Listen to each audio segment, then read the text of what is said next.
ಇನ್ನು ದುಷ್ಟರ ಕಾರ್ಯಕ್ಕಿಂತ ಸಜ್ಜನರ ನಿಷ್ಕ್ರಿಯತೆ ಸಮಾಜಕ್ಕೆ ಅಪಾಯಕಾರಿ ಎಂದು ಕುಮಟಾದ ಸುಲಭ ಸೇವಾ ಸಂಸ್ಥೆಯ ಅಧ್ಯಕ್ಷರಾದ ದಿವಾಕರ ಘನಾಶಿನಿ ಅಭಿಪ್ರಾಯಿಸಿದರು.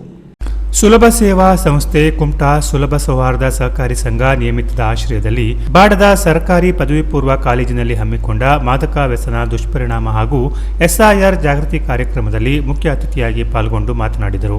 ಕಾರ್ಯಕ್ರಮ ಉದ್ಘಾಟನೆ ನೆರವೇರಿಸಿದ ಕುಮಟಾ ತಾಲೂಕು ಪಂಚಾಯತ್ ಮುಖ್ಯ ಕಾರ್ಯನಿರ್ವಹಣಾಧಿಕಾರಿ ಆರ್ಎಲ್ ಭಟ್ ಅವರು ಮಾತನಾಡಿ ಎಸ್ಐಆರ್ ಹಾಗೂ ಮಾದಕ ವ್ಯಸನ ದುಷ್ಪರಿಣಾಮ ಜಾಗೃತಿ ಕಾರ್ಯಕ್ರಮ ವಿದ್ಯಾರ್ಥಿಗಳಿಗೆ ಈ ಸಮಯದಲ್ಲಿ ಅತ್ಯಂತ ಅವಶ್ಯಕವಾಗಿದೆ ಎಂದು ವಿವರಿಸಿದರು. ಕುಮಟಾ ಪೊಲೀಸ್ ಠಾಣೆಯ ಪಿಎಸ್ಐ ಖಾದರ್ ಬಾಷಾ ಅವರು ಮಾದಕ ವ್ಯಸನದಿಂದ ಆಗುವಂತಹ ಅಪಾಯದ ಕುರಿತು ವಿವರಿಸಿದರು. ಪಿಎಸ್ಐ ಮಯೂರ್ ಪಟ್ಟಣಶೆಟ್ಟಿಯವರು ಸೈಬರ್ ಕ್ರೈಮ್ ಕುರಿತಾಗಿ ವಿದ್ಯಾರ್ಥಿಗಳಿಗೆ ಅರಿವನ್ನು ಮೂಡಿಸಿದರು. ಕಾರ್ಯಕ್ರಮದ ಅಧ್ಯಕ್ಷತೆ ವಹಿಸಿದ ಪ್ರಾಂಶುಪಾಲ ಮೋಹನ್ ವಿ ನಾಯಕ್ ಅವರು ಮಾತನಾಡಿ, ಸುಲಭ ಸಂಸ್ಥೆ ಹಮ್ಮಿಕೊಂಡ ಈ ಕಾರ್ಯಕ್ರಮ ನಿಜಕ್ಕೂ ಕಾಲೇಜು ವಿದ್ಯಾರ್ಥಿಗಳಿಗೆ ಹೆಚ್ಚು ಪ್ರಯೋಜನಕಾರಿಯಾಗಿದೆ ಎಂದರು.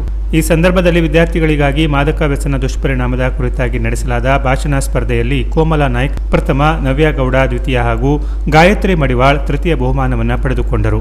ಕಾರ್ಯಕ್ರಮದಲ್ಲಿ ಸುಲಭ ಸೌಹಾರ್ದ ಸಹಕಾರಿ ಸಂಘ ನಿಯಮಿತ ಕುಮಟಾದ ಮುಖ್ಯ ಕಾರ್ಯನಿರ್ವಾಹಕರಾದ ಪ್ರೀತಿ ಗೌಡ ಅವರು ಪ್ರಾಸ್ತಾವಿಕ ಮಾತನಾಡಿದರು.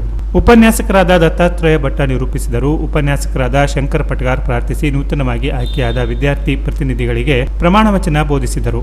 ಸಿಬ್ಬಂದಿಯಾದ ಕೇಶವ್ ಅಂಬಿಗ, ಪ್ರಮೋದ್ ಪಟಗಾರ್, ಕವಿತಾ ಉಪ್ಪಾರ ಹಾಗೂ ಕಾಲೇಜು ಉಪನ್ಯಾಸಕರು, ಸಿಬ್ಬಂದಿಗಳು 150ಕ್ಕೂ ಅಧಿಕ ವಿದ್ಯಾರ್ಥಿಗಳು ಉಪಸ್ಥಿತರಿದ್ದರು.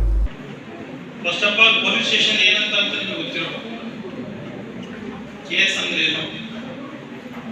ಮುಂದೆ ಏನು ಸ್ಟೇಜ್ ಇರುತ್ತೆ, ಕೋರ್ಟ್ನಲ್ಲಿ ಹೋದ್ಮೇಲೆ ಮುಂದೆ ಅದು ಏನು ನಡೆಯುತ್ತೆ, ಅದೆಲ್ಲ ವಿಚಾರಗಳು ನನಗೆ ಕುಲಭೂಷವಾಗಿ ಗೊತ್ತಿಲ್ಲ. ಮಾತಾಡ್ತಾರೆ ಜಸ್ಟ್ ಸರ್ ಎಷ್ಟು ಗಂಟೆಗೆ ಬಿಡುವಂಥದ್ದು, ಊಟಕ್ಕೆ ಎಷ್ಟು ಗಂಟೆಗೆ ಇಲ್ಲ ಸರ್ 2:45 ಒಂದಿನ ಸಮಸ್ಯೆ ಇಲ್ಲ ಅಂತಂದು ಪ್ರಿನ್ಸಿಪಾಲ್ ಆಗಿರುವಂಥ ಸರ್ ಓನ್ಲೈನ್ ಸರ್ಗೆ ಸಮಸ್ಯೆಗಳಿಲ್ಲ ಅಂತಂದಾಗ ಜ್ಞಾನದಾಹಕ್ಕೆ ಬಂದು ಕೂತ್ಕೊಂಡು ನಮಗಳಿಗೆ ಕೆನರಾ ಪ್ಲಸ್ ನ್ಯೂಸ್ ಕುಮಟಾ.